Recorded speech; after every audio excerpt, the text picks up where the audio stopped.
Hi friends, my name is Nick, and today I'm just going to sit down and do a Q&A video. So I'm going to answer as many as possible of the questions that you guys asked me in this allotted amount of time. I did not pre-pick any of these. I'm just going to scroll through the comment section of my low light houseplants video that I did recently where you guys asked me these questions. So let's go ahead and get started and not waste any time. So the first question I am seeing asked is, how do you deal with watering plants that are so full you can't feel the soil? Some of these plants clearly turn limp and lose some color, but others are quite difficult. I literally just use my moisture meter. I'm sure I've talked about this in a previous video, but I know I haven't talked about it recently. It's literally just this product that is just this long metal skewer that has a meter on top, and it tells you how dry your soil is and how wet the soil is. And it's just a savior for me with those types of plants where either I can't get my finger in the soil, I can't see the soil, or maybe the pot of soil is just too big where I can't even get my finger far enough in to feel how moist the soil is. So that thing really comes in handy. I would just say I wouldn't leave it inside your plants at all times because I think it can build up some minerals and just not work as well as it does when you don't leave it in a planter all the time. So I know that can be tempting, but I would just leave it somewhere handy and you can just go stick it in the planter, and once it gets to the dry portion of that meter, I just go ahead and know it's time to water the plant. I am moving to a new apartment with a balcony. Can I put most of my houseplants on the balcony? Do they transfer easily to outside? A lot of houseplants do. Obviously, ones that take a little bit more sunlight are going to handle it much better if your balcony is receiving a lot of sunlight. But if it is a shaded balcony, you can put a lot of your foliage houseplants out there. I would be very mindful though, because your plants are going to burn. If you put like a pothos, as I see you have a pothos plant here, that would definitely burn if you just put it immediately outside. But if you kind of worked it outside gradually and kind of increased the light, it probably could handle it. But some of those lower light plants, I would just skip it, but if you do have any cacti or higher light houseplants, I'd say go ahead and put them outside for the summer, and they're probably going to grow very, very well for you. Sue asks, will you be selling your pottery in the future? How are you liking your new home and living without a roommate? Is YouTube your full-time job now? I'm gonna answer these backwards. So yes, YouTube is my full-time job. It doesn't take up as much time as a regular full-time job, which I really enjoy because it gives me just a little bit more freedom, which I appreciate because I've worked really hard to get to this point. So yeah, it is my full-time job and I really enjoy it. How are you liking your new home and living without a roommate? I love it. I love my new home. I've lived without roommates in the past plenty of times. This is like my 7th or 8th apartment in Philadelphia, which is crazy, but I'm really happy to be back living on my own. And as much as I love my old roommate, she's literally one of my best friends and has been for a very, very long time, I don't see myself living with a roommate ever again unless they are my partner. And will you be selling your pottery in the future? So no, as of right now, I haven't been going to the studio.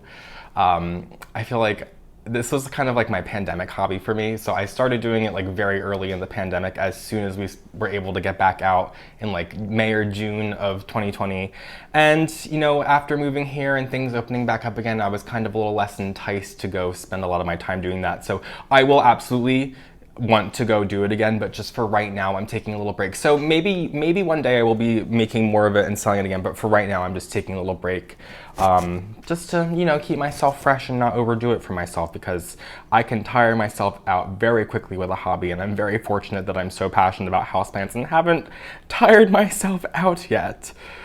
Okay, let's see. Q&A. I want to know more about you. What are some of your activities outside of houseplants? What do you like watching on YouTube? Well, that's sweet of you, Sue. I feel like I'm not the most exciting person out there. I mean, aren't we all? I hang out with my friends. I have a couple friends who live in my apartment building, so we hang out pretty often, and I'm like, what do? We make a cocktail, we watch TV, we go outside and sit on the terrace, go out to dinner. I don't know. I grew up as a musician, so I did a lot of music growing up, but I kind of burnt myself out with that. But I still play the ukulele. That's something I've picked up in my adult life that I really enjoy and do that pretty often. I play video games. I like Nintendo Switch. I'm not like playing all day every day, obviously, but there's a time and place. Yeah, that's pretty much it. I'm not the most exciting. I need more hobbies, apparently. And do I like watching, what do I like watching on YouTube? I feel like, as many of us probably do, I go in and out of phases of watching things on YouTube, and right now I actually haven't been watching anything for like the past couple months, so I don't really have an answer to that part of your question. Does your cat eat spiky plants? Mine can't help but gnaw on things like Dracaena and palms. Any cat proofing tips? Ooh. So no, my cat really doesn't eat a lot. You know what? I would say 99% of the time, no. I feel like I've had 2 situations where Muffin has eaten plants in the past. I left a spider plant on the floor in my old apartment, and I feel like what cat can't chew on a spider plant? Like, Muffin does not chew on plants, but she chewed on that. And then she really just got like angry with me earlier this year, and she started chewing on the like very like palm frondy leaves of my Amidrium to get my attention, which she only did it for a couple of seconds, so it wasn't anything to worry about. But no, she really doesn't chew on my plants. My old roommate's cat would chew on some of my plants, and I would have to be kind of mindful of like what I would keep on the floor. Any of my surfaces, like my windowsills, I would just fill to the brim so he literally couldn't jump onto them and chew on them.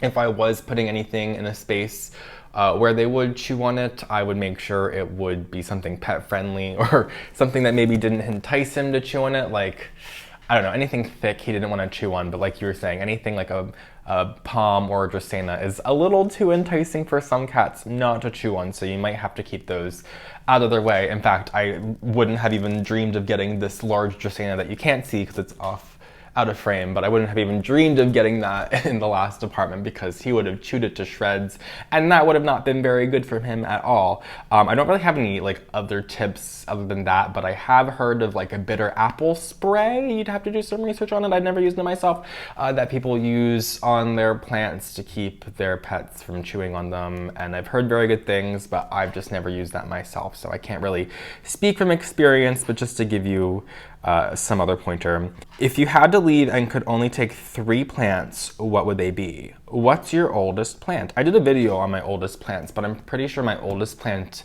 out of all of the ones I have is my aloe vera, which I got from my friend Sarah, who was another one of my roommates in the past, like 5 years ago, and I still have it to this day, and it literally is, I'm pretty sure, my first plant ever. And the 3 plants, that's a really, really tough question. I would definitely, I mean, I probably wouldn't grab anything if we're being realistic, but if I was grabbing 3 plants, I would probably grab my Schefflera Nova, which is also very unrealistic because it's a little too big to carry out of a burning home if that's the scenario that we're in. I really love that one. Oh my gosh, what else do I really enjoy? Oh my God, you know what, a lot of these plants are just so replaceable. Even the ones that are a little bit more hard to find, they're still just very, very replaceable. So I don't get like too incredibly attached to my plants, but I mean, I still wouldn't want to lose them all to a natural disaster. Oh my gosh, this is really such a hard question. I would probably grab my Piper ornatum because it really is very beautiful, and I feel like it's like remotely basic, but not like basic in terms of like a regular houseplant, like basic, basic. So, yeah, but I would admit that I would probably grab that one, and probably one of my Hoyas just to keep the Hoya collection going. Or like, no, I would grab my Dischidia Numalaria variegata mount that I've had because I have nursed that thing back to health, and I know that's a very difficult thing to buy in the United States. So that was actually a pretty good question. I had to really, really think about that one. What was the catalyst for your passion for houseplants? It was kind of a multitude of things. My intro to gardening was in childhood. I used to have a vegetable, herb, and fruit garden in my childhood home. I would be like looking through gardening books nonstop. It was all outdoor gardening. I didn't have any interest in indoor gardening because, well, anytime I wanted to get an indoor plant when we were out at the nurseries, my parents would say no. I think the cats would pee in them or something, or I don't know, but they just didn't like indoor plants.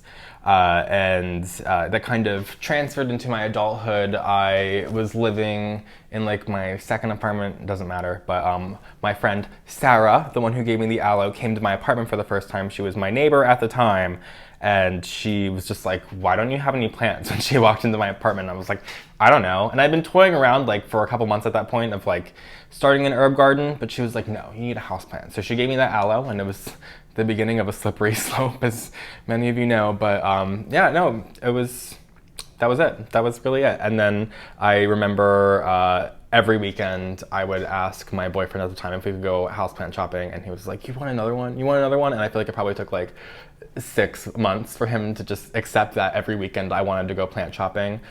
So your experience with black plants?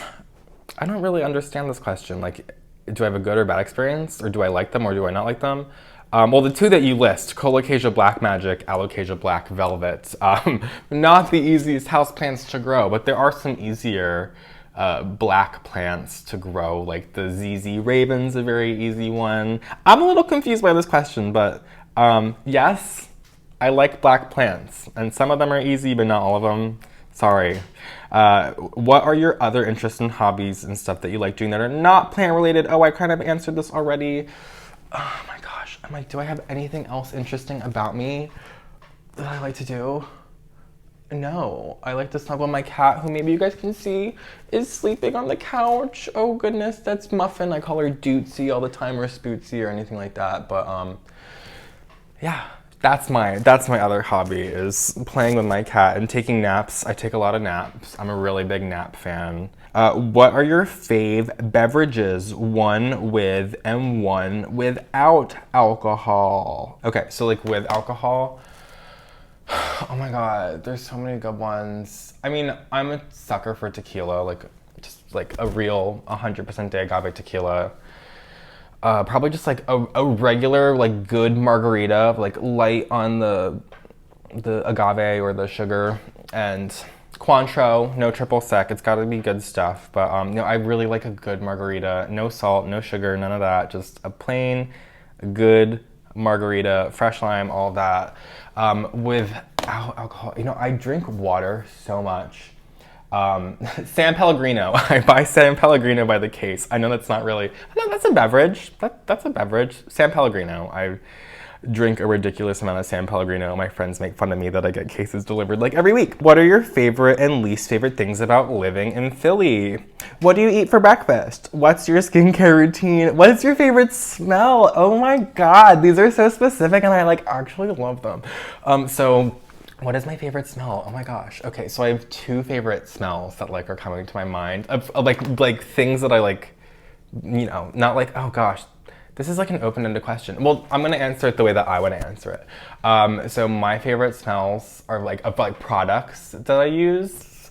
So I really, really like these lavender evergreen candles that are by a company called Finding Home Farms. If I remember, I'm gonna link both of these products in the description in case you're curious.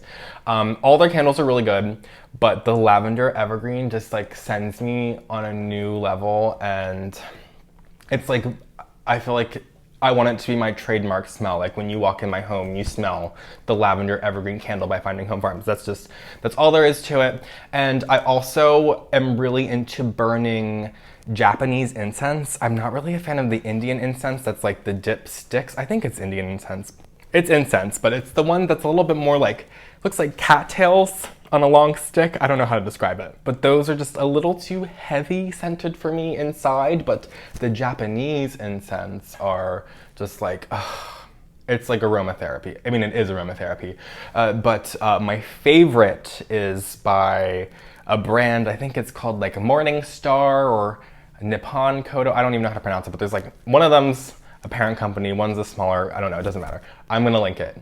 And it's their vanilla incense. Actually, I would say their cinnamon incense, but they discontinued it, and like my life is basically over because of that. But I'm being dramatic, but the vanilla incense is a close second, and it is amazing. And if you're into burning incense, I highly recommend it. And it's very inexpensive as far as incense goes. So I ordered a box of 200 and it costs like $9 or $10. So it lasts me a really, really long time.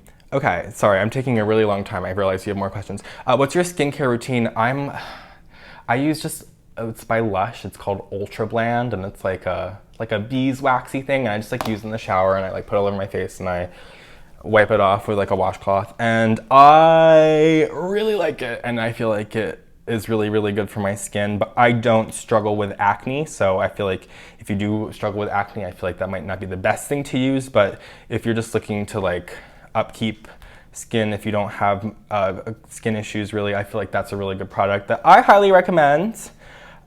Zero sponsors in this video. Obviously, everything I'm talking about is just things that I like. What do you eat for breakfast? Oh my gosh, I feel like recently in the past like year or two, I feel like breakfast food has become so boring for me. Like making breakfast at home, I don't know. As much as I like loved it as a child, like it'd be like breakfast for dinner, oh my god. But if I'm going out to like brunch, I feel like I always eye up the breakfast sandwiches first. And I also really like Eggs Benedict. I'm a pretty big fan of that too. But no, I would say realistically, breakfast sandwich. And what are your favorite and least favorite things about living in Philly? Oh, Rachel, you're just hitting me on a different note right now. Okay, so my favorite things about living in Philly, it's very accessible. Like everywhere I lived in Philadelphia, which I've lived like all over the place in the city. Like I've said, I think this is 7th or 8th apartment. I've lost count at this point. I'm sure I could make a list, but it's very accessible everywhere I've ever lived. I feel like I just can go anywhere. I can walk in any direction and there's something to do, and I can walk pretty much anywhere, and I will walk anywhere if it's less than an hour away. I like getting the exercise because I need it. But yeah, that's one of my favorite things. And like, what else do I love about it? I feel like that's the thing that overshadows everything above it. So I'm just gonna keep it at that to keep this going. What's my least favorite thing about living in Philly?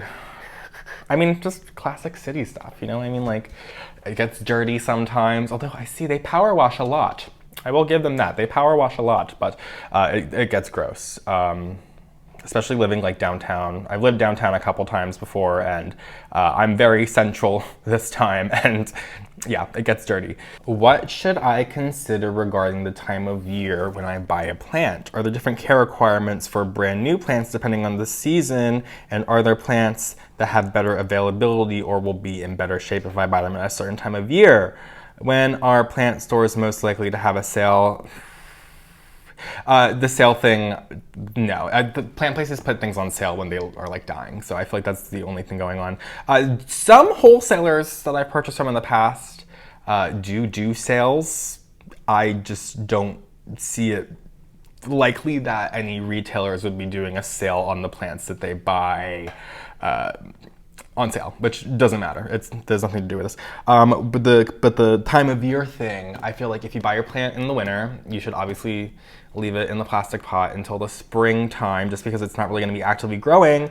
However, the plants might look like they're actively growing because they're coming from Florida most of the time, and they are just in optimal conditions and growing year round. Of course, they grow less in the wintertime, but they probably still will be growing, so just don't be fooled by that. But the availability, that's a really good question. I feel like just off the top of my head that the fall is usually when there's a lot more going on with plant sales because things have been growing all summer and then they're stocking them. And not to mention that at the beginning of the year, every year, there's when they do the conventions where they're showing the new plants for the year and they're like, this is what's going to be available like later in the year from now. So the fall, probably when you're going to be seeing the most new plants, but that's kind of just a speculation for me. I can't say for certain. You're going to be seeing things as they hit the market randomly. But yeah, I would say in the past, fall. If you've done them, please show more of your clay pieces. I'm so sorry I haven't made any more. What do you do when you leave for the week? Or so I'm leaving and I'm so worried about certain ones. Oh no, I don't leave for the week. That's how I do it. Traveling is for my 30s when I have a little bit more of my life together and somebody to care for my plants that I trust.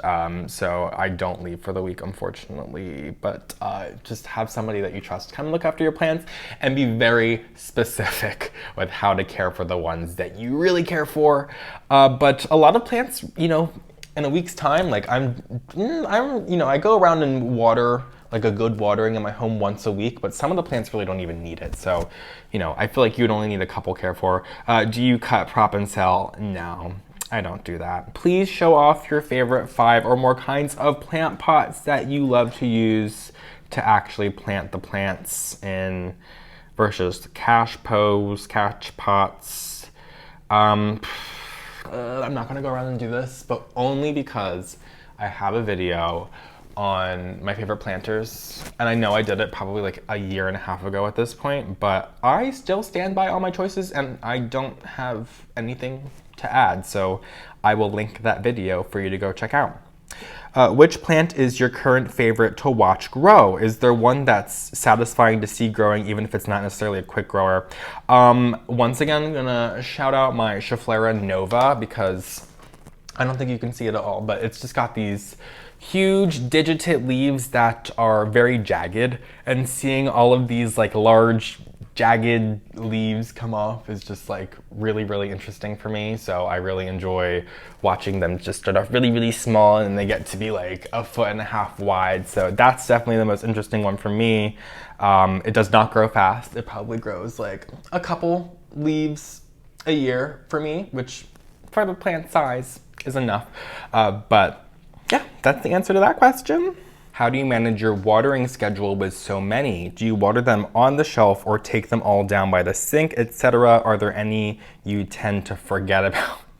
I do forget about some. If they're small and they're tucked in there, oh my gosh, I have a couple like behind my Natal mahogany in the back corner there, which you probably can't see very well, but it's a little far back there, and I have forgotten about a couple, and a couple have gone in the trash from me forgetting about them, but I've put a couple snake plants back there so that doesn't happen again. But my watering schedule, I did a video, it is a sponsored video, but it is very accurate on how I care for my plants, for my watering schedule, which I literally just like throw everything in the shower. And if I put like one big plant, if I put like the Natal mahogany in there, I'll just like turn on the shower head. But if I fill up the shower, I don't know why I'm having such a hard time. If I fill up the shower with like 20 pots of plants, I'll just fill up my watering can and like go over it once or twice, just to give them a really good watering and clean up all the leaves, because the shower head can't hit all 20 plants that I put in the shower, so the watering can is what I use most of the time. I do spot water. I have to be really careful though if it's been a little while. So yes, I will throw them all in the shower. If they're dusty and super dry, I'll just like gather a bunch up, throw them in there, give them a good watering, let them dry for the rest of the day, put them back on the shelf. But if I'm just doing some spot watering, yes, I do keep them on the shelf, and I don't have any problem with that. And the managing my schedule, like I said, I just go around like once a week and check on everything. Sometimes I'll just be like laying in bed in the morning and I'll see like a Syndapsis up on the shelf is curled, and I'll give it a drink or something like that. But no, I'm very lackadaisical when it comes to watering my plants. I don't have much of a schedule or a routine, really. It's just when they need water, I water them and I let them tell me. And I feel like 75% of the plants I have in my home now, I can just like look at them and know when it's time to water, because I've just had so many of them for so long and we've gotten to know each other very well. What is that wrinkly plant next to your right, by which I mean your left arm? I don't know which one it would be. I know it's not behind me right now, but it would be in my videos. Wrinkly plant. It's probably the Piper ornatum, the pink one. I don't know. That's the one people ask me about the most. I don't know. I'm sorry. How many plants do you have now? I have not counted recently. I would guess between 350 and 400. We probably are not at 400. I had over 400, and then when I moved, I got rid of a bunch of them, and I feel like I probably had like 350 at that point. Maybe a little bit less than that, but I've brought in a good amount more since I moved here, just getting to know the space and seeing what works where. Trying not to overwhelm myself, of course, but I have allowed myself some more room, and I don't like to cut myself off because plants are a passion of mine, a hobby of mine, and my career, so I always need to bring in more plants to my home. Became a new fan and have been watching for hours. Thank you. I can't find any videos talking about grow lights. I unfortunately have a low light living room, but there are more space and built-in shelves that I want to put plants on. Can you give some insights about grow lights and how do you use it? So there's a bunch of different options for grow lights. The ones that I use in my bedroom shelves, I will try very hard to remember to link below.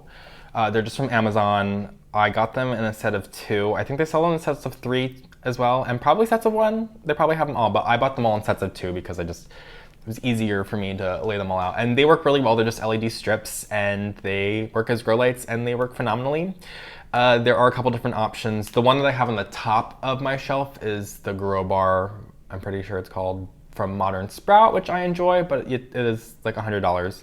And there are more inexpensive options that aren't brand names, but I still really enjoy the one by Modern Sprout. I also use the Soltech Solutions Aspect Light, which I have back there, which you probably can't see. I do have my discount code NIC2021 for 15% off, which you can always use. I do really recommend the Soltech light, not even having the discount code. Obviously, I never get paid. I mean, I do get paid to use the discount code, but I don't get paid to say anything. So I really enjoy the light. It's a staple in my home, and it looks really good. So for situations like in this back corner over here, where I don't want to just have like one of those like red and blue lights, which are totally feasible, just shining on my plants, the Soltech Solutions light works great. But if you're in a pinch, those red and blue lights are just like, you know, on like flexible arms, they still work really well. I would just say they're the least aesthetically pleasing in my opinion. Do you wait to see some kind of decline before uppotting? My Pilea peperomioides is looking a little big for her pot, and she seems happy enough. Should I disturb her or not? I would say the opposite, actually. I don't think you want to repot things if they're declining. I mean, I guess there's some situations where the plant might be telling you that it's like, you know what, I feel like, no. You would not be waiting for it to be on the decline. If your plant is needing to be repotted, what would likely happen is you would find yourself having to water it very often.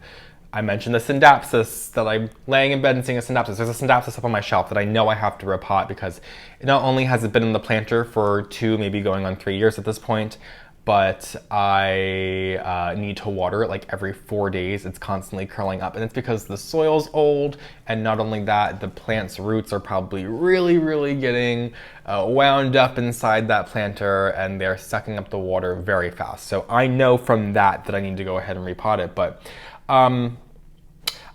with the decline, I would say that's usually when you might be down potting, because perhaps you might have, you know, in my case, it's like my painted lady that I did recently, if you guys recall, I potted it in too large of a pot, so I recently down potted it because it was on the decline.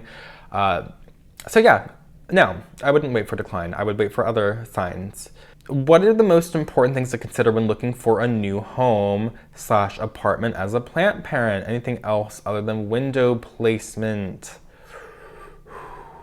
I mean, yeah, window placement's definitely number one. Also, like, what's outside your windows. For me, I live pretty high up in this building, and I didn't think about how an east-facing window on the 2nd story is a little different than like an east-facing window on the 15th story if you don't have any obstruction. So in my old apartment, my south-facing windows, although they provided a lot of light, I would say honestly my east-facing windows here are surprising me because they're just completely 100% unobstructed.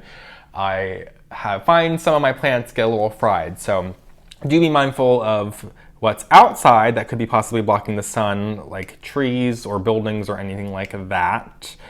Also, the air, of course. I mean, like, everybody wants to have central air in their homes these days, but the placement of the vents is important for me.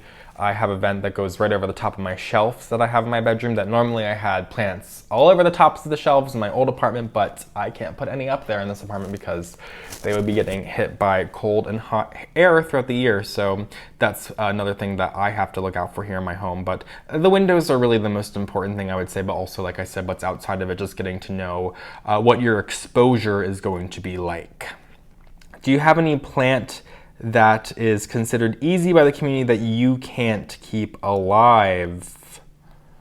Oh my god, wait, that's a really good question. I think the one that I struggled the most with in the past is the corn plant, the Dracena fragrans, like the standard one that just has the like really thick, chunky, like tree trunk stalk thingies, and then they have just the really thick green and yellow. What you see them in Ikea and Home Depot all the time. Those, I think you bring them home and they just get brown so quickly, and they're supposed to be like the hardiest houseplants ever, but I've killed everyone I've ever owned, so that's the one for me. If you had to shift to a different country and you could only take one plant with you, what would that one be? And which country would you shift to? Ooh, you know what? I would move to England because I grew up going to England very often because my family's from England. My mom was born in England and yeah, all of her family lives there. So I went there a lot as a younger child. I have definitely not gone like since elementary school, but it would be nice to go back as an adult. And what would that plant be? I've said it many times in this video, but my Schefflera is my number one right now. That will be coming with me everywhere I go. That'd be the first one to come with me everywhere. I find that growing in terracotta makes for a better growing, healthier plant. What do you think? Yeah, I'd say the 3 out of 4 times, I'd say the answer is yeah. Some things would definitely dry out a little too quickly. Like, I'm sure if you put a fern in a windowsill in a terracotta pot, that might not be the best decision, but yeah, no, honestly, terracotta is the way to go. It just gets a little boring for me, which is why I do ceramic a lot in my home. But when I'm doing a ceramic planter, I just make sure that I'm using like a very good soil, like a very nice mixture of perlite and orchid bark in my mixture to make sure that it's its very best and doing the best for my plants. On average, how many times do you touch your shirt collar per video? It's because of this freaking microphone. It's always just like falling down or like falling in. I'm sorry, I'm probably hitting the microphone, but that's why I touch it. I need to get a better situation. I'm working on it, you guys. Stop. You always seem to do your own thing when it comes to content and plant choices. I've noticed a lot of channels tend to put out similar content at the same time. Is this just people riding whatever trend, hype, train for views / subs, or do grower sellers reach out to creators to push certain plants / products? Have you ever felt pressured by a potential large sponsor to make a video about something you're not into? I don't have to name names, but by all means, spill the tea. Definitely no on the pressured by a potential large sponsor. I've never felt pressured. You know, people reach out to me a lot. I've had a lot of like non-plant related possible sponsors reach out to me that I've like, you know, reached out to them for information and I turn them down, and then I feel like they like don't take no for an answer, but that's kind of unrelated. That's just stuff we deal with as creators. So as far as the channels tending to put similar content at the same time, I like totally feel you. I feel like I'll see like 6 like houseplant tours like pop up on my YouTube notifications at the same time. Nobody's, I think that's just coincidence though. I don't think anybody's doing that on purpose. It just maybe everyone is like, maybe it's time for another houseplant tour. But I feel like I see that and I'm like, well, I guess I'm not putting on another houseplant tour for another month or 2. But I thank you for noticing that I really do try to do my own thing. I am very out of it when it comes to the whole plant community and all that stuff, especially now that I'm out of the industry and I've been for almost a full year now. I'm totally out of it. Like, I don't know what's going on with the market anymore, which, you know, I guess gives me a little bit less credibility, but I kind of appreciate it because it just allows me to have my own opinions, and I like that. So thank you very much, Arnold Q Mud Skipper. Do I have to buy grow lights for the winter months, or can my plants survive without them? You don't have to buy them, but you will notice a significant increase in happiness with your plants if you get grow lights. In fact, you'll probably have them, I just touched my shirt collar again. If you don't have grow lights, they're not gonna grow nearly as much, but if you do have grow lights in the wintertime, you might still get a couple of leaves out of your plants when you normally wouldn't. Are there guidelines around when you repot plants? Does it have any relation to the growing season? Are there optimal times for fertilizing? When is it necessary? Oh, these are good questions. So, I keep touching my shirt collar and now this is all I'm gonna be thinking about, but I explained it to you guys. Do you understand? So the fertilizing, when is it necessary? I don't fertilize my plants unless they've been in the same soil for over a year. Soil that's fresh has good fertilizer in it, and you don't need to over fertilize your plants. And if you're just repotting something anyway, you don't really need to fertilize it because it's got to be acclimating and those roots need to get settled in. So yeah, after a year of having your plant in the same soil is when it would be. And you fertilize in the spring and summer. So I'd say like April through, I'd say November, you could do your last fertilizing if you really want to get one in there before the winter, but you could stop in like September, October. And repotting plants, I wouldn't recommend repotting things in the winter. Can you repot a ZZ plant or a pothos or something like that in the wintertime? 100%. It's just like a calathea or a peperomia or a ficus or something like a little bit more temperamental. I would probably leave it be until the springtime. You can prove me wrong, but like I would just, if you care about the plant, I would probably leave it be. How long have you been in Philadelphia? Where did you grow up? I grew up in Doylestown, Pennsylvania, so not very far out of Philadelphia, and I've been in Philadelphia since I was 18 or 19 years old. I moved down here for college. I went to Temple for 2 years, and then I left because I was doing music, as I kind of touched on, and I decided that wasn't for me anymore, and I went undeclared, and it was the end of my sophomore year, and I didn't want to declare anything, so I just left. And I wish I never went to college in the first place, because then I wouldn't have student debt, because I've used nothing but social skills that I learned in college at this point. What are your thoughts on the succulent industry, particularly now that people have started taking succulents from their natural areas? I'm confused about this. Oh, is this like poaching? I don't think I have enough knowledge on that, but don't poach. And don't buy poached plants. If you know the plant's poached, just don't buy it.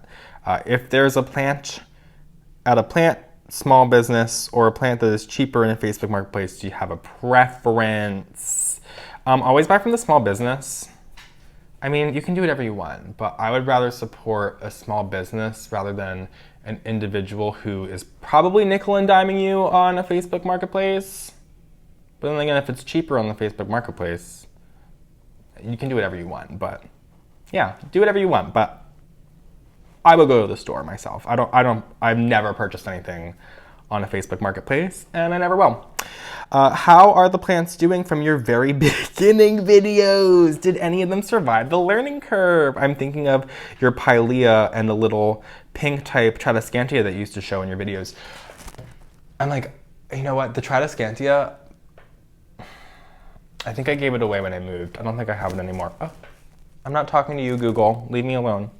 The Pilea, I have a cutting from it. The rest of it's dead. I don't know what happened with that. That one just got like diseased or something. But I still have a little cutting of it that I have in the window.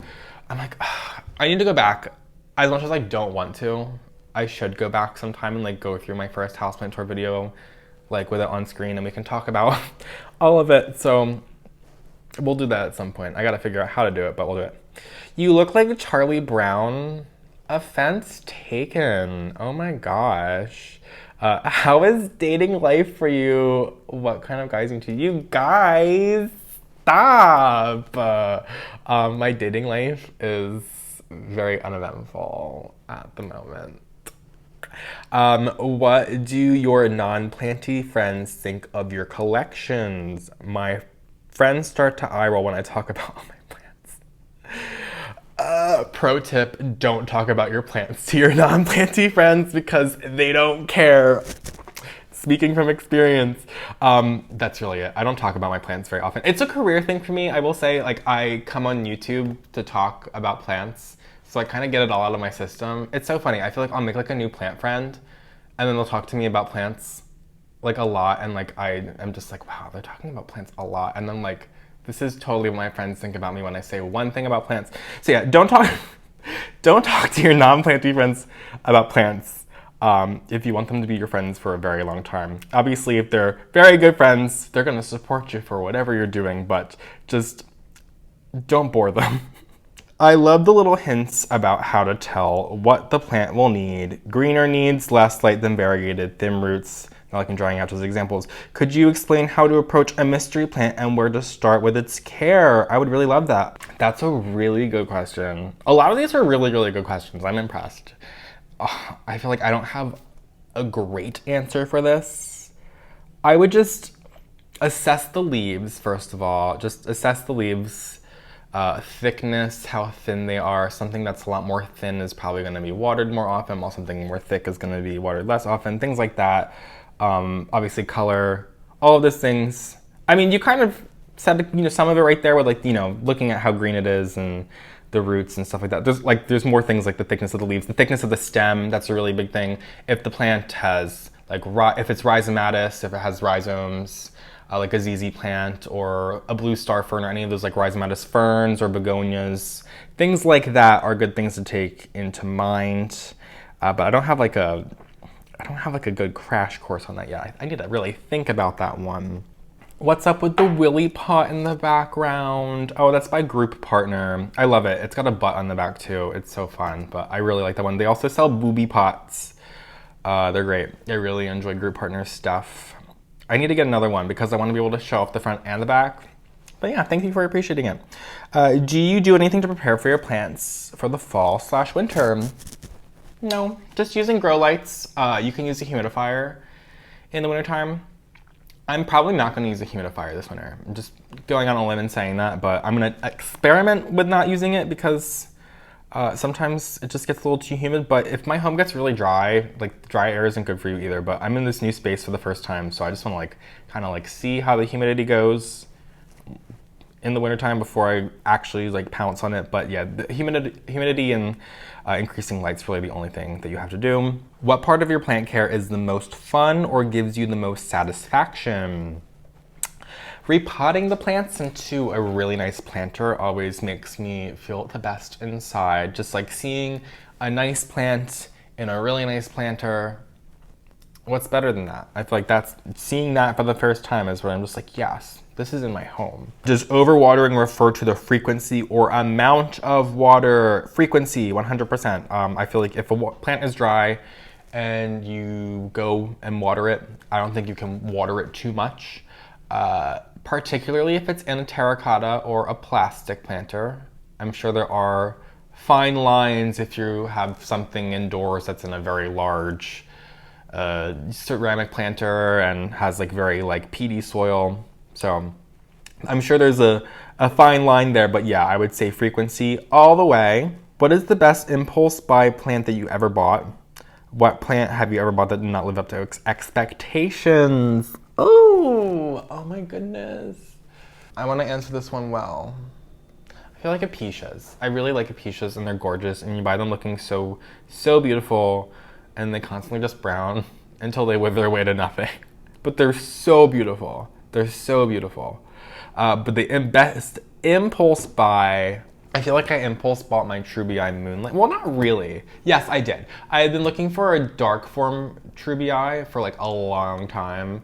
And then I saw like 2 years ago that NSC Tropicals had Synapsis Trubii Moonlights, and I hadn't heard of that one before, but I was like, close enough. So I impulse bought it, and I don't regret it at all. I'm very happy with it to this day. How do you keep ahead with your plant knowledge and know so much about plants I've never heard of? Oh, that's sweet of you, Jennifer. I don't think I know that much more than any other people. I did work in the industry for a couple of years, so I learned a lot about some plants there.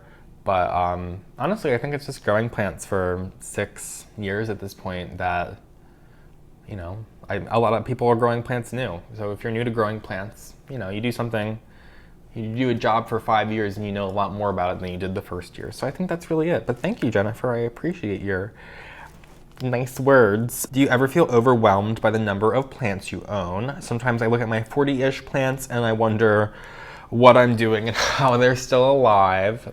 No, I don't feel that way. I've had a lot of these for a really long time now and they just like tell me what they need and they've acclimated to my space and it's fine. When I moving 400, 350-ish plants, that was a lot. That took me like a freaking month. It was a nightmare, but I don't want to do it ever again. I definitely tried to make it seem like it was a lot more smoother than it was. But no, I really like having all these plants. If it was unmanageable, I wouldn't have them. Let's put it that way. If you could only keep one genus of plants, which would you choose? That's mean. See, like, I want to answer this like Peperomia or Hoya, but like a house full of Peperomia or just Hoya would either be like really cool or like really underwhelming. I feel like if you had like a house full of like ficus, there's a lot of variation there. You can have a big tree, you can have a trailing ficus repens. Like, I feel like that's what I want to say, even though I only have like a couple ficus and I think a lot of them are really hard to care for. But yeah, I'm gonna say a ficus on that one. I feel like I'm probably not answering this the way people are expecting me to, but a home full of just ficus, big and small, that sounds cute. Are you still a fan of green lacewings for pest control? Yeah, I am. I use them. I released them here. Yeah, I'm a really big fan of it. Just because I have so many plants, if I had less than 100 houseplants, I wouldn't consider it. It's just so much more easier and cost effective to just take care of them all by hand. But with this many, it's just easy to just set the lacewings free and let them take care of everything. They don't take care of everything. I'd say after a couple weeks, you might have to do some like spot checks here and there. But if I'm noticing a couple of pests here and there and I'm just like, whoa, it's a little too many, I just order some lacewings and they work for me. Do you see a lot of unethical behavior from plant influencers, especially ones that sell plants? Not asking you to name names. No, I mean, I don't really watch any houseplant YouTubers right now, so I don't see any unethical behavior because I don't see any behavior. So that's how I'm gonna answer this question. But I could see it happening. I just don't, nobody's coming to mind, and yeah, no, but I could see it happening. Very curious what it was like to be included in that Vox article. I was like, I know that guy. OMG, Jill, that's a funny question because Vox reached out to me like 2 or 3 times about that article and I never responded because I read like I should have responded, but it just like was not my priority. But they reached out about like asking me, interviewing me about, you know, how green, I think they said, how green is the plant industry? And I was like, oh boy, I don't know anything about that. Like, I am not the right person to ask. So it was to my surprise when one of my friends sent me an article to that, and it looked almost as if they had interviewed me for it, but they were just pulling quotes from my videos. I'm very grateful that they reached out to me, and I'm very grateful that they used me for the article. I'm not saying that I'm not. I just think it's comical that they reached out to me. I didn't respond because I was like, I'm not the right person for this, and then they used me anyway. So that's what I think about that, Jill. But it was an honor to be included on a highly regarded website, I will say. What lights are you using for your Ikea shelving? I mentioned I do have the one modern sprout. Oh my god, I keep touching my color.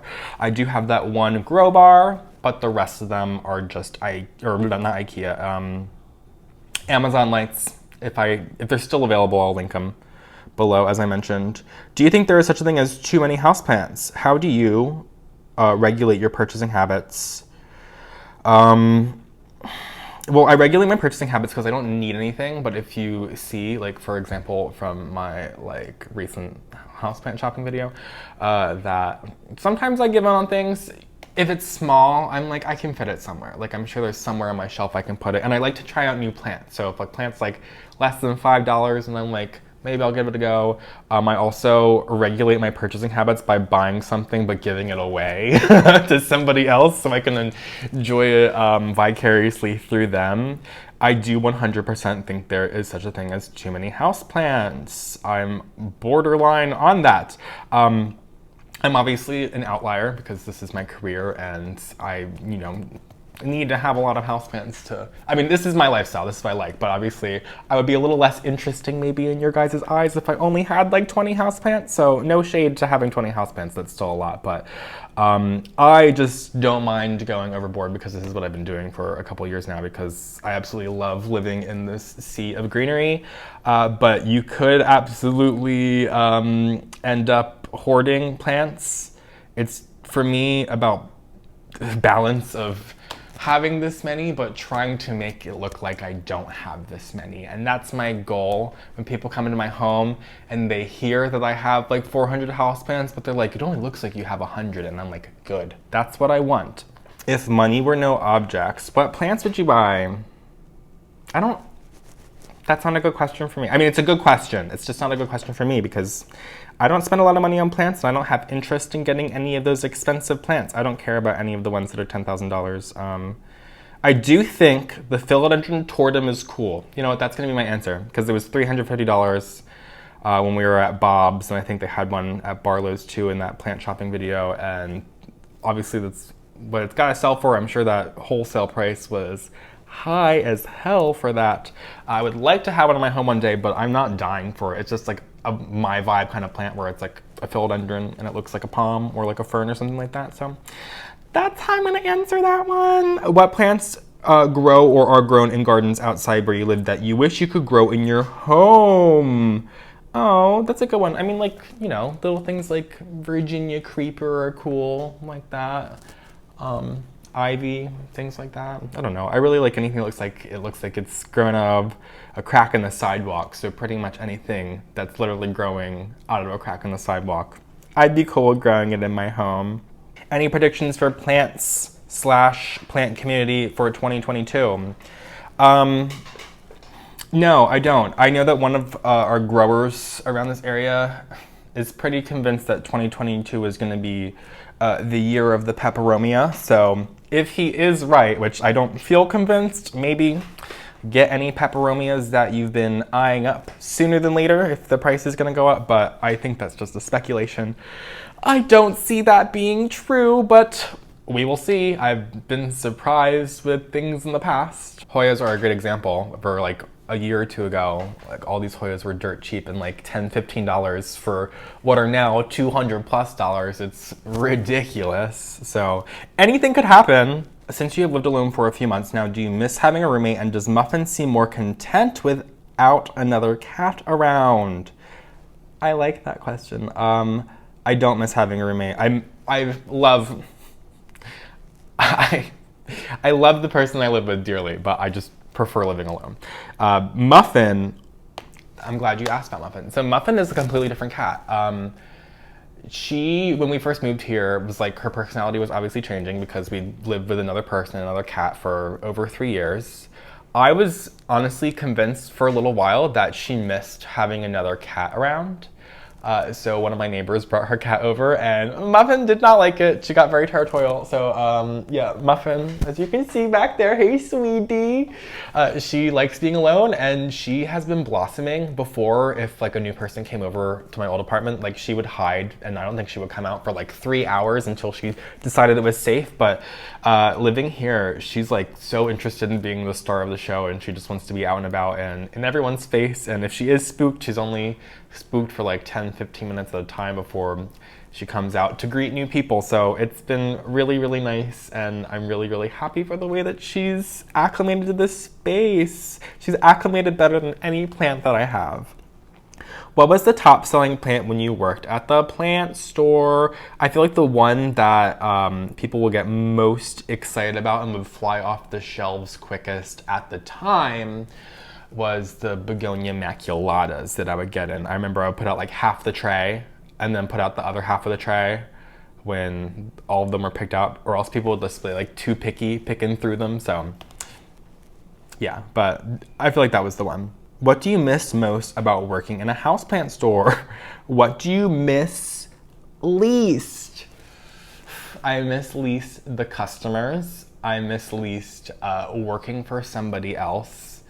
I miss least sweating and having to go up and down steps and do all the physical labor that was just more than I would like to do by myself most of the time. It was a very small run business, and it still is. I pretty much did practically everything I did by myself. Like I did everything plants by myself. If I was lucky, I had my coworker Sue would stay with me and do the stuff, but I used to go in like after the store was closed and just like take care of everything then, and go get a frozen margarita or something from across the street and bring it back and just like jam out to Ariana Grande or something. It was actually kind of fun, and that's what I miss. That is what I miss right there. I miss being at the store when it was closed, having fun with all my plants, drinking a frozen margarita, jamming out to Ariana Grande. That is exactly what I miss right there. Everything else I don't miss. But no, it was really fun. It was a fun environment. I do have like feelings every now and again where I was like, oh, I could do that again. But then I'm like, no, I can't. I absolutely cannot.